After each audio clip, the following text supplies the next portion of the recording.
One thing that you think entrepreneurs are doing right, one thing that they are doing wrong. I think one thing that Indian entrepreneurs in general are doing right is they're fighting really hard. That spirit of fighting to make it happen, to make it work, to just push yourself to that limit, to reach that near-death situation and come out of it, that's absolutely fantastic. One thing I think off late entrepreneurs have started doing wrong, without investor money, kuch nahi ho sakta, or you can't do it without investor money. I think that's a big misconception.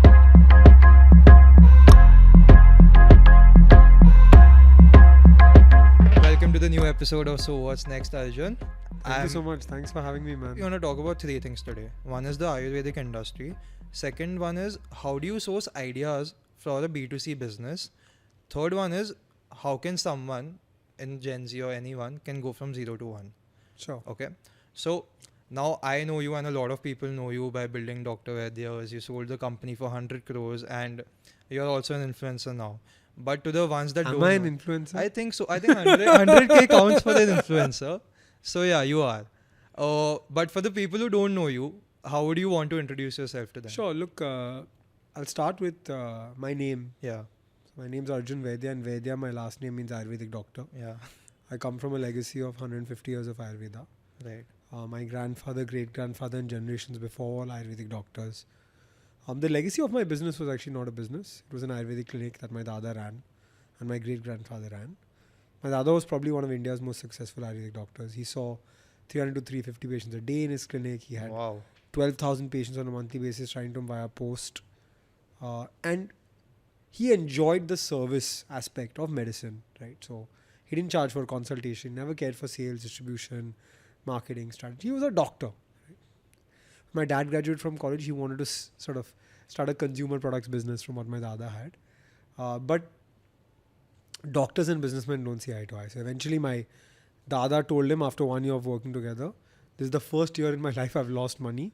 Doctors don't lose money. They make less or more money. It's a service business, right? True. And so my dad went his own way. He started a luxury jewelry and watch business. Has been running that successfully for the last so many years, 42 years now. But I grew up with asthma. I suffered from juvenile bronchitis. I grew up with pumps, nebulizers, inhalers, and steroids. And so I believe that asthma prevented me from having a normal childhood. I couldn't have Coke, Limca, Fanta, Sprite, ice cream like my friends had. I couldn't play cricket and football like my friends because there's too much dust on the cricket field. So I was playing golf and squash. And so I started sort of thinking to myself that this is preventing me from having the childhood that my friends have. My dada got me on treatment. In 14 years, I was cured of Ayurveda. I was cured of asthma. And so I started thinking there's something more to this science than just my family legacy. I got to do something with it.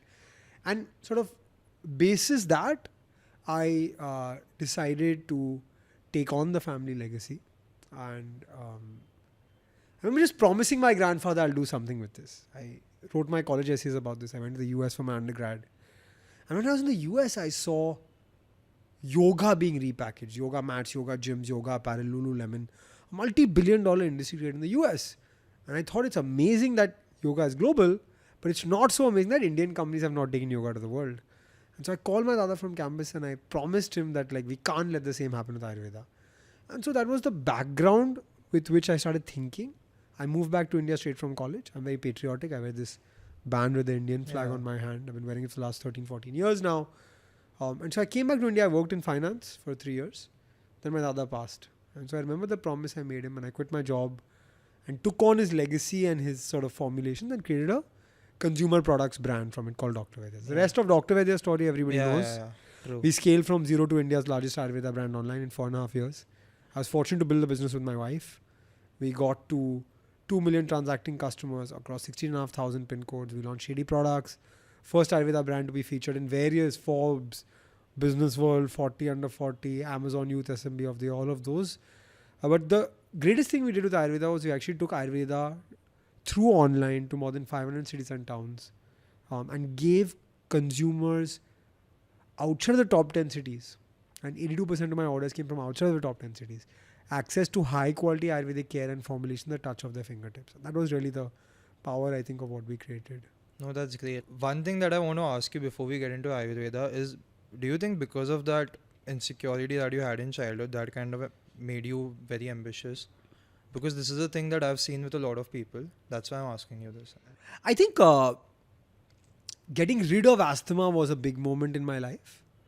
But I think the ambition comes from something else.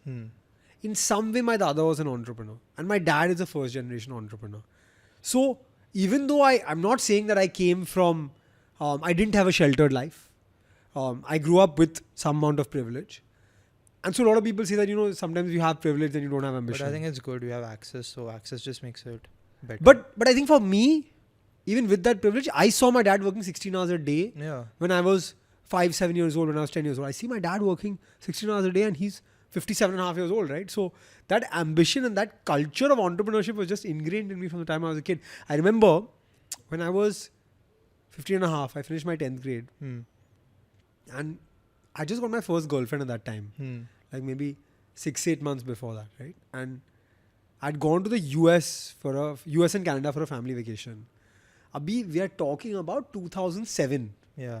So 2007, outgoing call from US, Canada was 150 rupees a minute. Incoming call was 110 rupees a minute. And I had got this first girlfriend. I was super excited that I had a girlfriend and all of that. So obviously I spoke on the phone a lot. Yeah. And my parents would just look at me and be like, you don't know what is going to hit you when you come back to Bombay. I came back to Bombay and at that time, 2007, 35,000 rupee phone bill. 35,000 rupee phone bill in 2007, right? So obviously I was like, yeah, I knew what I was getting into, but I was super stressed. And I went and showed it to my parents. And obviously I didn't have access to any of that money at that time, right? Yeah. So I think my dad said a very important thing to me at that time. My dad said, okay, you made a mistake. I will gain nothing from screaming at you. So go earn the money. I was like, what do you mean by earn the money? I'm 15 and a half years old. He said, I have a store in Phoenix Mills in Bombay. Go and work at that store and go and earn this money. And so while all my friends were chilling after ICSE exams 10th grade, I was working. I went and earned that money back. 35,000. How much time? I've taken 4, 5, 6 weeks. I was selling That's watches. Great. I was selling watches. Yeah. So- Luxury items. So my dad was the first guy to bring fashion watches to India. If you remember, you guys won't remember, but there was a time when Titan was the only watch available in India. Yeah. At that time, there was a brand called Esprit that came to India. My dad got it to India in 99. So he bought Esprit, Pierre Cardin, Puma, Carrera, Cerruti, all of these brands, right? So I used to sell 4,000, 7,000 rupee watches at that time in this That's store. great. So that Yeah. means you used to sell luxury watches where the margins were pretty high. Pretty good. So I think we had the store had some 20-25% margin. So I had to sell, let's say, 1.5-2 lakh rupees worth of watches to earn back the 35,000 rupees. Good. Yeah, that's a So good. I think 4 या 5 हफ्ते लगे. That's a good way to earn. Like even today, I think sales is something that, it हाँ, can't beach be में replaced. एक बड़ा sale आया था. I don't remember which sale it was. It was a huge sale event. I No, must have sold 50,000-80,000 bucks in that sale event. makes sense. Coming to Ayurveda now. So the general conception that has been made for Ayurveda is that it's not cool and it tastes like shit. And because of Chyawanprash back in the day when we were kids, we used to have that. So it's kind of associated. Do you think brands right now are trying to make it cool and aspirational for people? I think we're the Because first. you were the first one, I know that. We're the first guys that tried it. Yeah, but But by the way, when we tried it, people thought we were crazy. What? Like the first product I launched was an Ayurvedic hangover product. The entire Ayurveda industry was up in arms against who's this kid who can't even grow a mustache, who's trying to Yeah. do this Ayurvedic hangover product. I think the great part for me is that I'm not an Ayurvedic doctor. And so even though I come from this legacy of Ayurveda, I didn't think about Ayurveda like everybody else did. So you talked about Chyawanprash, right? So I'll give you the example of Chyawanprash. Chyawanprash market has been stagnant in India for the last 10-15 years at 600 to 700 crores. Yeah. Our population is obviously growing at like 3-4% per annum, right? Like what was 1 billion people, It's I now don't know, 10 years ago is 1.45 billion Yeah. people, right? Yeah. So clearly there are more kids in India, but clearly less and less kids are having Chyawanprash and there is inflation. The market is not increasing in size because I could not say no to my parents when they gave me Chyawanprash. You can say no to your parents when they give you Chyawanprash, right? Yeah. And so when you were 12 years old, you said no to your parents. True. And so more and more kids are saying no to their parents earlier on in life. And so the market is not expanding. We created the world's first Chyawanprash in a toffee and called it Chakash, so that we ensured that the kids would get the goodness of Chyawanprash and the parents would find it easy to make the kids have it because it's toffee. And so we Smart. got the goodness of 1 spoon of Chyawanprash and a 2 rupee toffee. And do you think other, like, let's say Patanjali, for example, now have you're seeing adopted- brands do it. Maybe Yeah. not so much as Patanjali because they don't need to do it, but Hmm. more and more brands are understanding the use case. And by the way, I didn't understand it randomly. Yeah. I don't understand because I'm a genius. I saw yoga mats, yoga gyms, yoga apparel, Lululemon. Lululemon's like a multi-billion-dollar company selling yoga pants. Yeah. You don't have yoga pants in India. Yeah. So clearly they repackaged and rebranded yoga to appeal to modern consumers. Did fantastically well. Yeah, no, so the modern consumer wants things that are like cool and aspirational, which is why a lot of brands, like be it in Ayurveda or anywhere, they want to do that. And that's what I wanted to ask, because if I'm, let's say, building a business today, or I'm starting to, should I go for some product that's cool and aspirational, and is it the right way to approach a business?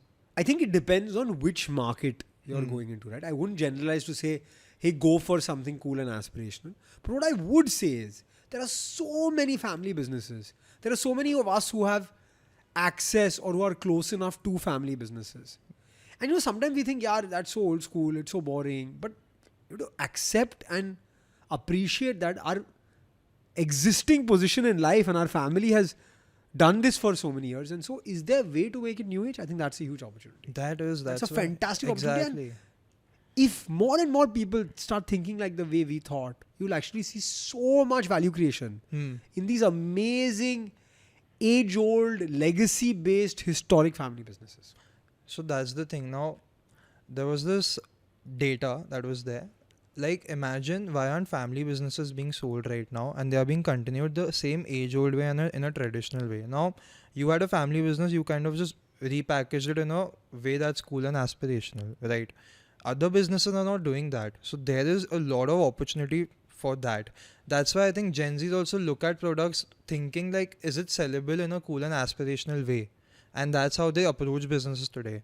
And I don't really know if it's a right way or a wrong way to do that, but I feel that it's working. And I think that what you have to understand is you have to place or present the product in a format that appeals to the consumer. Yeah. And there are various ways to do that for all kinds of products. But if you don't appeal to the consumer and the product seems boring, old school, poorly packaged, and something your parents consume, right? It may not be something that appeals to Gen Z. So I'll give the example, right? I just watched the Juul documentary, the rise vapes. and fall of Juul, right? Vapes on Netflix. Why did Juul? So the problem with Juuls is that actually it was a product to replace cigarettes, which was slightly better than cigarettes for smokers. The problem with Juul is that it gave access, or it made a lot of middle schoolers and high schoolers smoke. Why? Because they said cigarettes smell bad, cigarettes don't look cool, and cigarettes are what our parents are doing. Juul is sleek, it's cool, so we'll use it. Exactly. Now, that turned out to be a very bad situation. It did. But I'm just saying that an age-old concept like a cigarette could also be repackaged. It can, and that's the thing. At some point, Juul was worth $40 billion.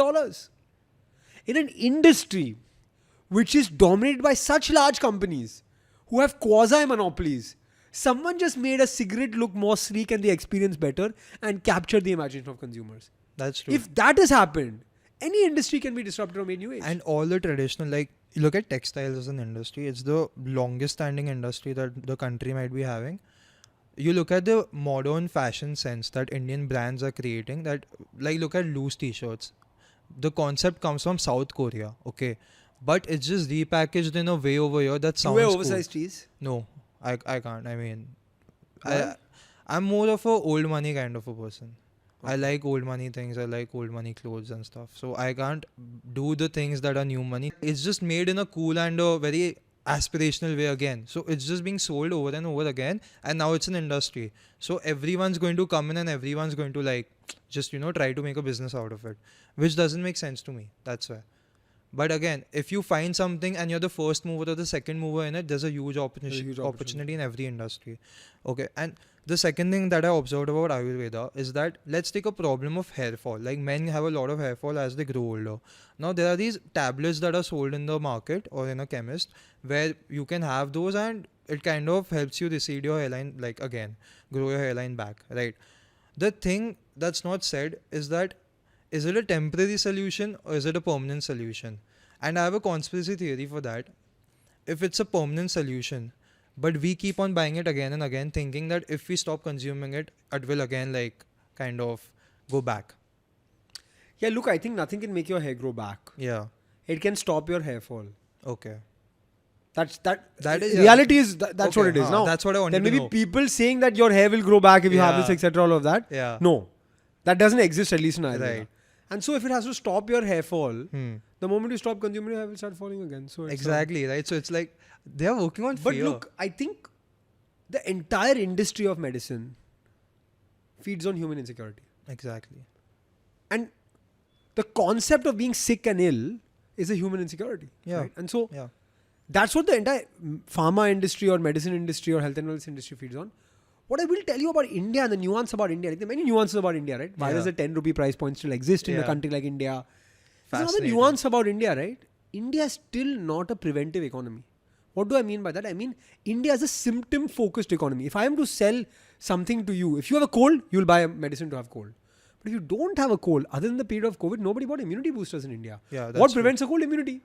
But you won't have the immunity booster, right? Yeah. You know there's so much pollution in the air in Bombay. You won't have the immunity booster. Only if you have a stomach issue, you'll have the city medicine. You won't have a probiotic solution just because it's good for you. Yeah. You won't have omega-3. You won't have all of these general supplements that's huge in the US. That's the nuance of India. That's also because people don't believe in prevention over here. It's a thing in US. No, it's not people don't believe in prevention. It's the stage of development of our economy. I believe in prevention. Yeah. It's growing. It's the stage of development of... We'll get there. Yeah. We're not there. We'll get there. Yeah, true. Fair. Okay, that's a better way to put it. But yeah. What are some of the products that have gone global? Like Ayurvedic products that have gone global? Look, I think Ayurvedic personal care products have gone completely global. Himalaya is present in some 60, 70 countries now, right? Then you have lots of single herbs like ashwagandha and brahmi and everyone knows turmeric Yeah. and shilajit. These products have gone global. Do you think Ayurveda is the only industry that's gone global apart from yoga? No. Which other industries? Tea has gone global. Okay. Indian tea has gone global. Indian spices are global. Hmm. I think the problem is that if you go outside of this Ayurveda, yoga, tea and spices category, in other categories, India is not the best producer or the indigenous producer of this, Yeah. right? So a kurta or a sherwani, you'll only get from India, right? Yeah, Like, that's true. That's true. so those products will go global because honestly, we're the best at making it. You know the weird thing? I noticed I was researching about coffee recently. The thing about coffee is it's grown in India. India is the 5th largest exporter of coffee in the world. Okay, after your Latin American countries, right? What happens is that there are two types of coffees, Robusta and Arabica. Right? Arabica is the like your filter coffee. It's rich. It's superior to Robusta. Robusta is the kind of inferior quality coffee, but it contains more caffeine. We export that to countries like Italy, Europe, and like US as well. These guys like Starbucks and your maybe Third Wave or somewhere, they will just take that Robusta inferior quality coffee from us, repackage it in a way which is cool by selling us an experience, and then come here in India and then sell us the same thing which we have exported to them and sell it to us at $500. I remember this so clearly. When I was young, I love cricket, right? So I used to go to London over the summer.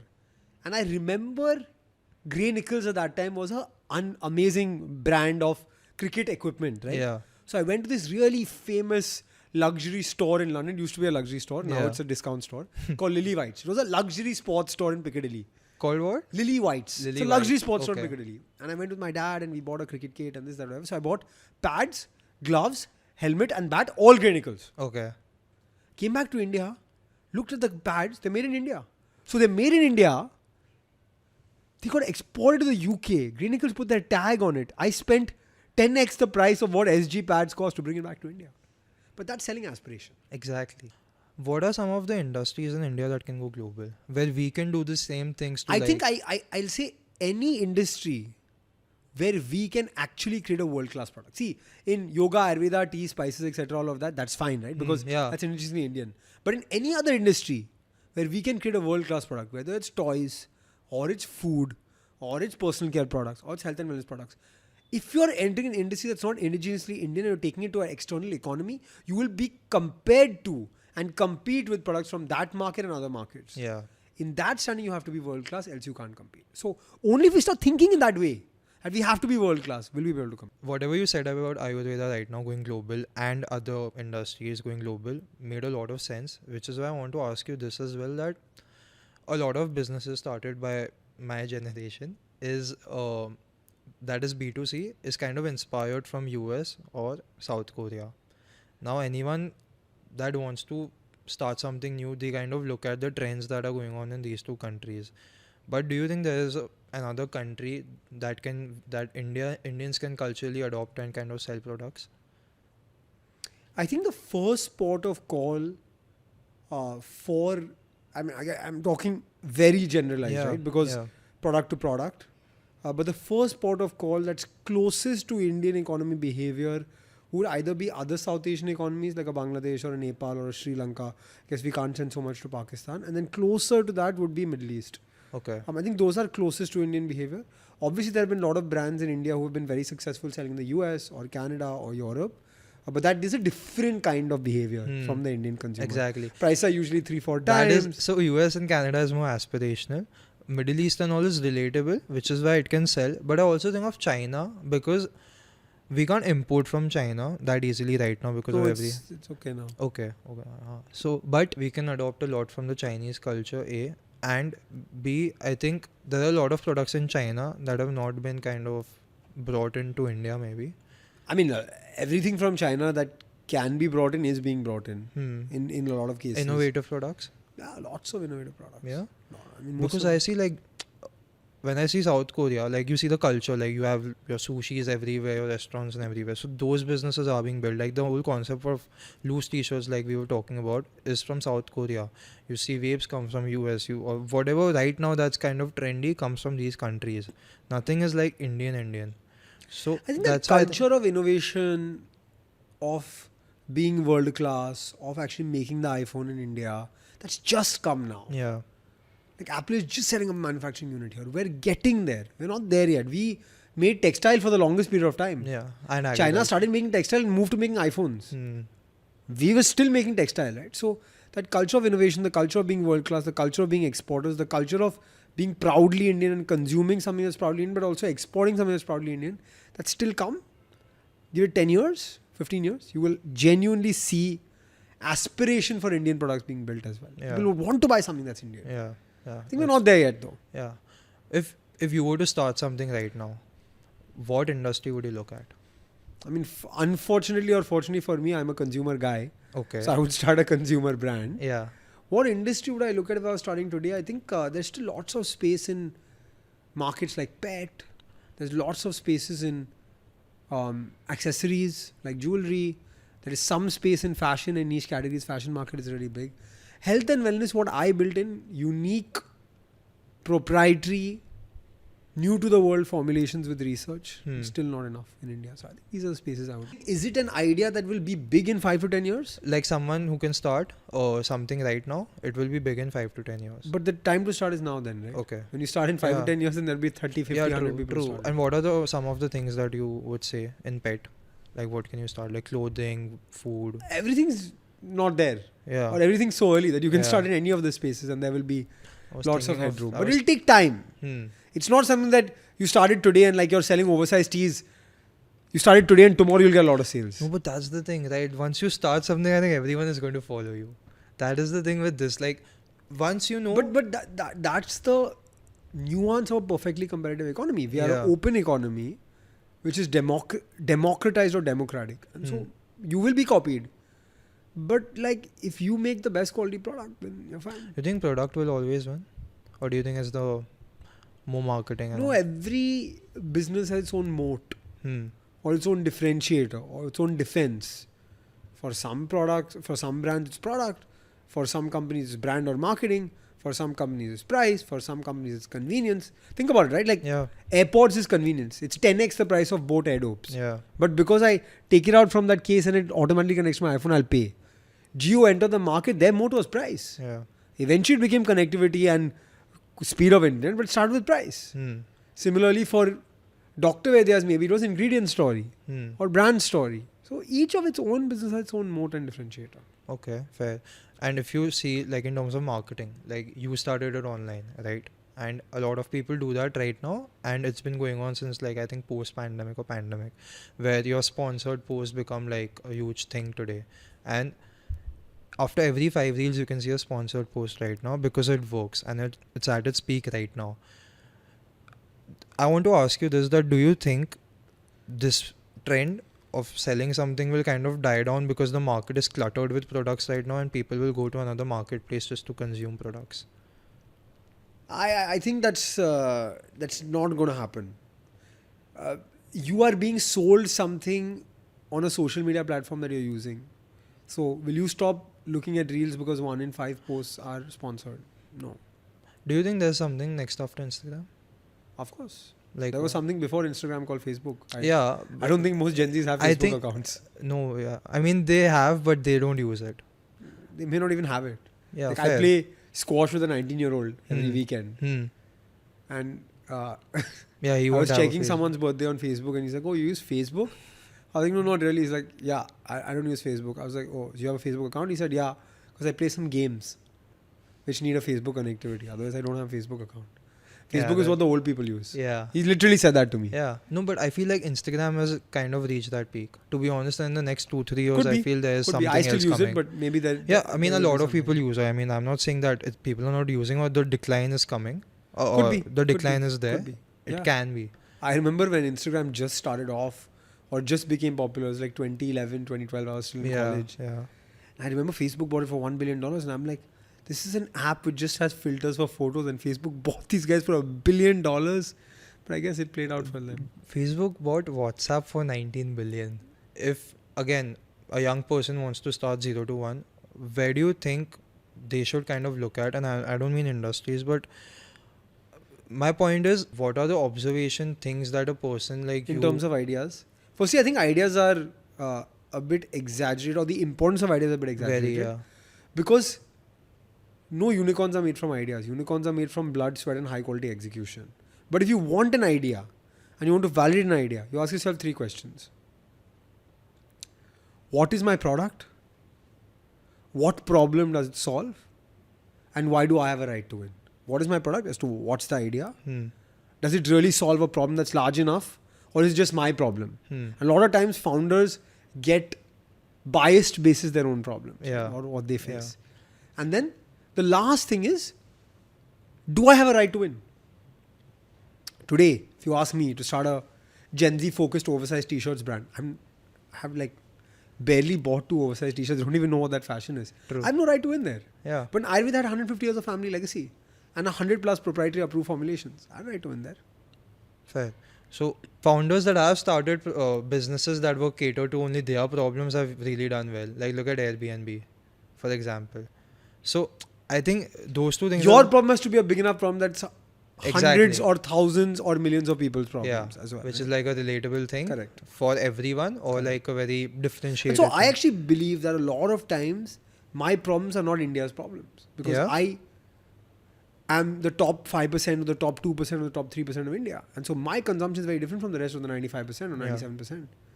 So sometimes I actually think that if I am facing the problem, maybe it's actually not a good business idea. That's an interesting point. Counterintuitive. That's an interesting point. Yeah.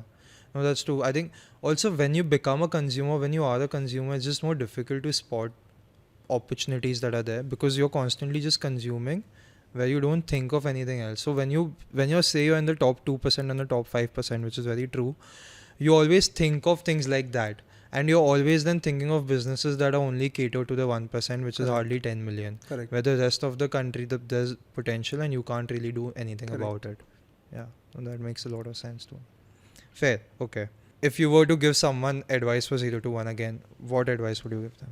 One is, it looks damn glamorous and sexy and appealing from the outside. But the reality is startups are really, really hard journey, riddled with more failure than success. And so grit and resilience are the most important qualities for you as you go on this journey.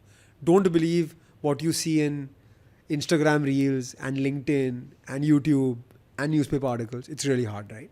And I underestimated how hard it was. Second, you can't do it alone.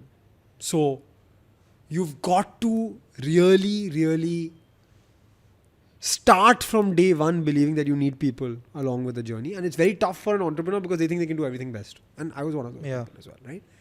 So I think you've got to accept that you've got to let go early rather than late. Right? That's number 2. And number 3,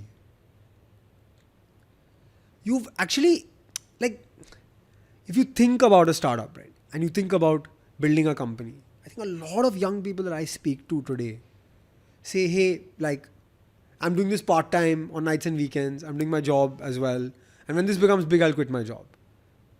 You can't be slightly pregnant with entrepreneurship, either in or you're out. If you're in, you have to be 100% in. You have to rip off that band-aid, quit your job and do it. Else, somebody else has quit their job and is doing it better. Yeah. Right. So you cannot be half in with entrepreneurship. These are sort of 3 pieces of advice I'd give to Gen Zs for 0 to 1. No, that makes a lot of like good advice. You also mentioned that the first point that you said was that on the outside it looks something, on the inside it looks something. And on the outside, I'm a sort of person who would read and like watch everything to know what entrepreneurship is like. When you actually start, it's a very different thing. Totally different experience. I want to know your experience on how was it different. When you went in, the theory part was there that you had to do this. Yeah, but none of the theory made any difference at all. Yeah, what was the biggest learning? The biggest learning is you're nobody. And you've got to hustle. And nobody responds to emails. And so you've got to call. And if they don't pick up your call, you've got to show up at the office. And for what? I wanted to buy bottles. I wanted to buy bottles from someone to put my product in. They didn't pick up my call. I'm like, I want to buy something from you. But they're too busy, right? And that shocked me. But then I realized they actually have much bigger clients than me. So how does it make a difference, right? So I think all the theory became zero. Yeah. Became irrelevant. Yeah. So then you just have to find out your own moat or whatever you call it, right? That's okay. Good story. Last question that I have. As a VC, one thing that you think entrepreneurs are doing right, one thing that they are doing wrong. I think one thing that Indian entrepreneurs in general are doing right is they're fighting really hard. That spirit of fighting to make it happen, to make it work, to just push yourself to that limit, to reach that near-death situation and come out of it, that's absolutely fantastic. One thing I think off-late entrepreneurs have started doing wrong, 2021 and 2022 actually spoiled entrepreneurs, that money was easily available. And so entrepreneurs started believing that, and look, while Shark Tank has done a lot of great things for our ecosystem, the one thing that people have started saying is, investor के पैसे के बिना मैं startup ही नहीं कर सकता हूँ. Without investors' money, I can't do it, right? But the legacy of our Indian business has been bootstrapped. Yeah. The largest enterprises in India have been built bootstrapped, right? True. Initially.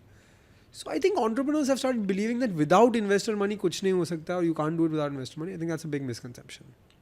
But you see the number of startups that have come, like because of the funding winter right now, the startups numbers have been increasing only, right? Yes, it has been increasing, but I think the pace of increase was much faster when there was more funding available. That's always going to be but there. That's a good thing also in a way, because the real good ones will survive. Yeah, makes sense. Okay. And like your 0 to 1 is done, you're doing that 1 to 10, 1 to 100 thing. Okay. Do you believe an entrepreneur should look at things from 0 to 1, 1 to 10, 1 to 100 and break his business down into that? 100%, because sometimes the entrepreneur is actually not the right person for the 10 to 100. It's 0 to 1, 1 to 10 and 10 to 100. Right. Why do you say that? Like they are not the for right. Each part of the journey, you need different teams, you need different structures, you need different skill sets. Your company is starting, then it's growing, then it's become a medium-sized company, then it's become a mature company, it's become a large company, it's a listed company. For each of those things, the entrepreneur has to become a different kind of general, right? A wartime general versus a peacetime general. Like, you have to be a different person each time. And sometimes you may not be the right person at that time, right? And so, as a company evolves, the management team, the structure, the org, everything evolves. So is there any thing where the entrepreneurs can also try to evolve? Or is it? I mean, an entrepreneur has to evolve, or the entrepreneur is the best person to say, actually, I'm not the right person for the job. Okay. And a good entrepreneur will know that. Okay. That solves my doubt. But yeah, thank you so much for this. Really insightful. And I think I've got everything that I'd hoped for. I hope you had a good time. My it was pleasure. not I really generic. We didn't talk about. I enjoyed the conversation.